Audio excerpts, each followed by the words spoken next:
Hallo, moje, Jodedach. Herzlich willkommen auf meinem kleinen, bescheidenen Kanal. Ich bin der Leo. Schön, dass ihr eingeschaltet habt.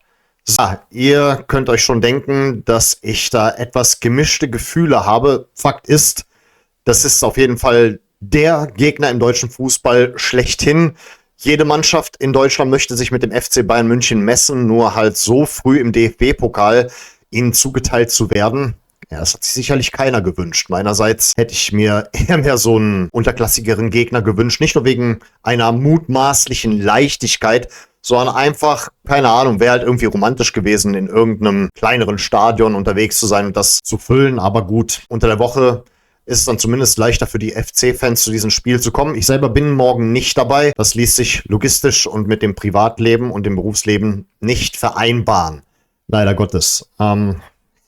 Deswegen, ich bin morgen leider nicht dabei. Und ich hoffe doch, dass weitere FC-Fans, die morgen nicht dabei sind, nicht schon wieder diesen Bitch-Move gemacht haben und ihre Dauerkarte an irgendwelche anderen Fans von Bayern München weitergegeben haben. Das ist in der Vergangenheit schon sehr oft vorgekommen. Wenn ihr dann morgen im Stadion seid, bitte denkt daran, die Südkurve hat dazu aufgerufen, dass alle in Rot kommen. Ich weiß, wir haben kaum rote Jacken in unserem Shop, aber zumindest drunter könnt ihr irgendwas Rotes tragen. Sollen angeblich auch irgendwelche Regenjacken verkauft werden. Das ist aber trotzdem gerade auch ein bisschen zu kalt, aber holt sie euch, wenn ihr könnt.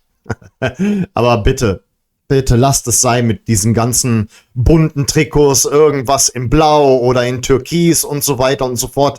Bitte, sorgt doch dafür, dass es ein einheitliches Bild gibt morgen. Ich denke mal, die Bayern-Fans werden dann wahrscheinlich in Weiß kommen. Bitte, macht nicht diesen Bitch-Move, weil das regt mich jedes Mal so auf, diese Leute, die dann sagen, ich zieh an, was ich will. Aber dann, wenn dann irgendwas in der Kurve abgeht, dann wird das hier gezückt. Dann wird fotografiert. Oh, guck mal, hey, ich schick das mal über WhatsApp, wie geil unsere Fans sind. Sei selber geil.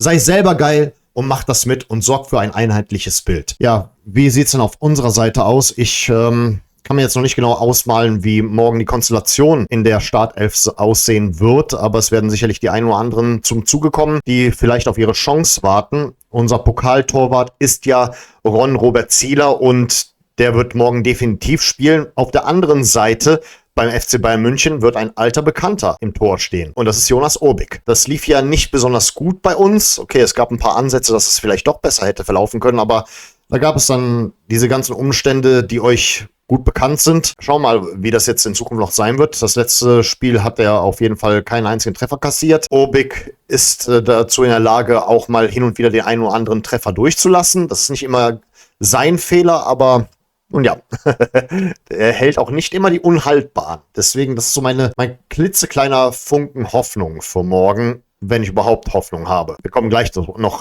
zu meinem Ergebnistipp. Ich denke mal, nicht nur, dass morgen das Stadion ausverkauft sein wird, es wird auf jeden Fall ein Kräftemessen mit den Fans von Bayern München sein, also akustisch will ich doch hoffen. Da bin ich mal gespannt, wie viele von denen dann im Nachhinein wirklich offiziell wie auch inoffiziell da sein werden. Was wir auch gemeinsam haben, wir haben auf unseren jeweiligen Seiten einen Shootingstar. Said El-Mala habe ich jetzt schon oft genug erwähnt, aber da gibt es einen bei Bayern München, der ist zwar noch nicht in der Stammelf drin, aber der sorgt momentan sehr für Furore. Und das ist Lennart Kahl, 17 Jahre alt, Mittelfeldspieler. Hat in der Champions League getroffen und auch gegen Mönchengladbach. Oder in Mönchengladbach beziehungsweise.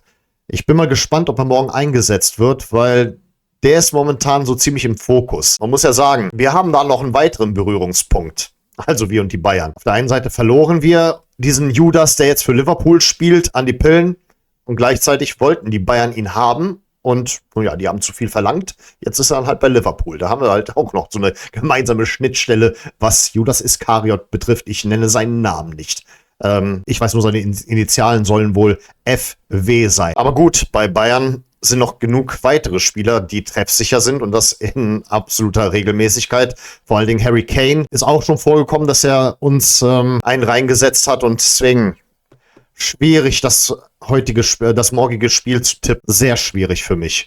Weil ich mache mir nicht viel Hoffnung. Aber in der Abwehr sind wir nahezu dezimiert und die Bayern führen halt die Tabelle in der Bundesliga mit einem ordentlichen Abstand an und naja, die Torstatistik spricht auch für sie. Wird das morgen eine Klatsche?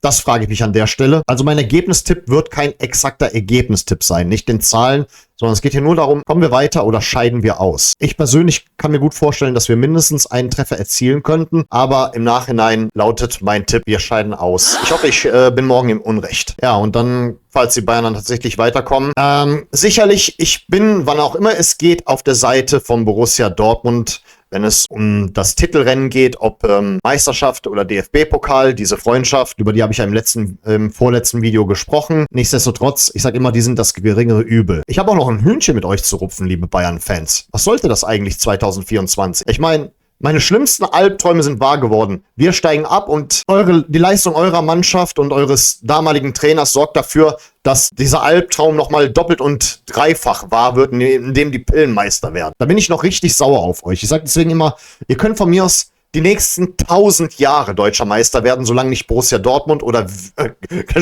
wir mit ein Wörtchen zu reden haben im Titelrennen. Aber sorgt dafür, dass so eine Scheiße wie 2024 nie wieder geschieht. Habt ihr mich verstanden? Das will ich nie wieder erleben. Ich will diesen Albtraum nicht noch einmal durchleben. Das ist das Hühnchen, das ich mit euch zu rupfen habe. Gut, wir sehen uns dann wieder zu Reaction. Das ist an der Stelle erstmal alles, was ich dazu zu sagen habe. Wie gesagt, morgen wird es sehr schwer, auch weil wir in der Innenverteidigung, erstmal Timo Hübers ersetzen müssen. Sehr, sehr schwierige Situation, aber hoffen wir doch mal das Beste. Ja, und damit beende ich diese Sendung für heute. Ich bedanke mich recht herzlich für eure Aufmerksamkeit. Vielen Dank fürs Zusehen und ich sag mal an der Stelle bis morgen und auf Wiedersehen. Denn wir wollen uns doch wiedersehen.